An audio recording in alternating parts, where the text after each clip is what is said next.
హైదరాబాద్లోని is Sadan PS పరిధిలో జరిగిన ఏటీఎం రీఫిల్లింగ్ వ్యాన్ చోరీ కేసులో ట్విస్ట్. రీఫిల్లింగ్ వ్యాన్ డ్రైవర్ శ్రీనివాసే దొంగతనం చేసినట్టు పోలీసులు గుర్తించారు. 17 లక్షల రూపాయలున్న బ్యాగ్ తీసుకుని కొడుకుతో కలిసి బైక్పై పారిపోయాడు శ్రీనివాస్. మరిన్ని వివరాలు మా ప్రతినిధి రాధాకృష్ణ అందిస్తారు.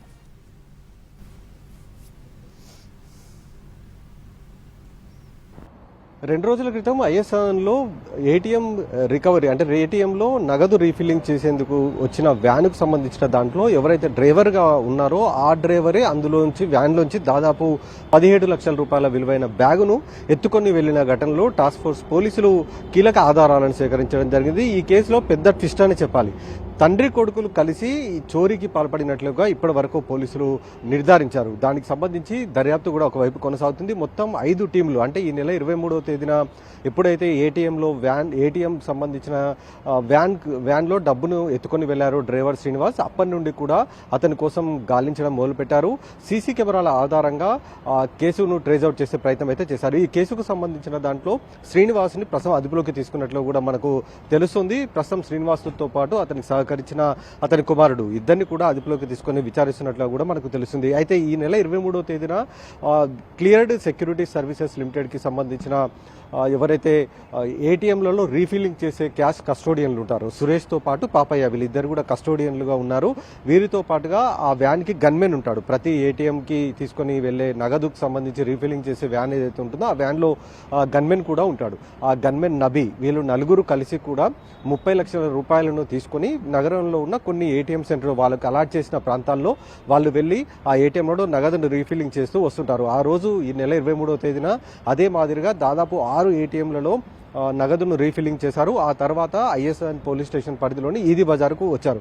ఈదీ బజార్లోని ఎస్బీఐ ఏటీఎంలో నగదు రీఫిల్లింగ్ చేసేందుకు నగదును తీసుకొని క్యాష్ కస్టోడియన్లు సురేష్, పాపయ్యతో పాటు వాళ్ళిద్దరికి గన్మెన్గా ఉన్న నబీ, వీళ్ళు ముగ్గురు కలిసి కూడా వ్యాన్ని ఎదురుగా ఉన్న ప్రాంతంలో ఆపి రోడ్డు అవతలికి వాళ్ళు ముగ్గురు కలిసి ఏటీఎంలో నగదు రీఫిల్లింగ్ చేసి ఏటీఎంలో మళ్ళీ తిరిగి వాళ్ళు వ్యాన్ దగ్గరికి వచ్చారు. వ్యాన్ దగ్గరికి వచ్చి చూసేసరికి వ్యాన్ దగ్గర డ్రైవర్ కనిపించకపోవడం, శ్రీనివాస్ అలాగే ఒక బ్యాగు కూడా కనిపించకపోవడంతో వెంటనే అలర్ట్ అయిన క్యాష్ కస్టోడియన్లు పోలీసులకు సమాచారం అందించడం జరిగింది.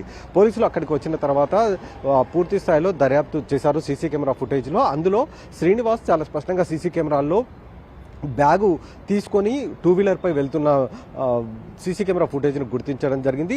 ఆ ఫుటేజ్ ఆధారంగా దర్యాప్తు ప్రారంభించిన పోలీసులకి ఆ ఉప్పుగూడ దగ్గర 2 వీలర్ని వదిలి వెళ్ళినట్టు కూడా గుర్తించడం జరిగింది. ఆ తర్వాత అక్కడి నుండి ఎవరైతే శ్రీనివాస్ డ్రైవర్ ఉన్నాడో అతని రెండో కుమారుడిని ఉప్పుగూడకు పిలిపించి అక్కడ ఆ బ్యాగులోంచి కొంత నగదు ఆ అబ్బాయికి ఇచ్చి పెద్ద కుమారుడు శ్రీనివాస్ వీళ్ళిద్దరు కలిసి కూడా శంషాబాద్ ఓఆర్ఆర్ వరకు క్యాబ్ తీసుకుని వెళ్లారు. ఆ తర్వాత ఎక్కడికి వెళ్లారన్న దానికి సంబంధించి తదుపరి దర్యాప్తు చేసిన పోలీసులకు చివరికైతే టాస్క్ ఫోర్స్ పోలీసులకి దొరికినట్లుగా మనకు తెలుస్తుంది. ఇద్దరు నుంచి 17 లక్షల రూపాయల్లో కొంత నగదు శ్రీనివాస్ తన రెండో కుమారుడికి ఇచ్చాడు కాబట్టి వీళ్ళ దగ్గర ఉన్న నగదులు కొంతవరకు మాత్రమే రికవరీ చేశారు. చాలా వరకు వీళ్ళిద్దరు తండ్రి కొడుకులు విచ్చలవిడిగా నగదును ఖర్చు చేసినట్టు కూడా గుర్తించడం అయితే జరిగింది.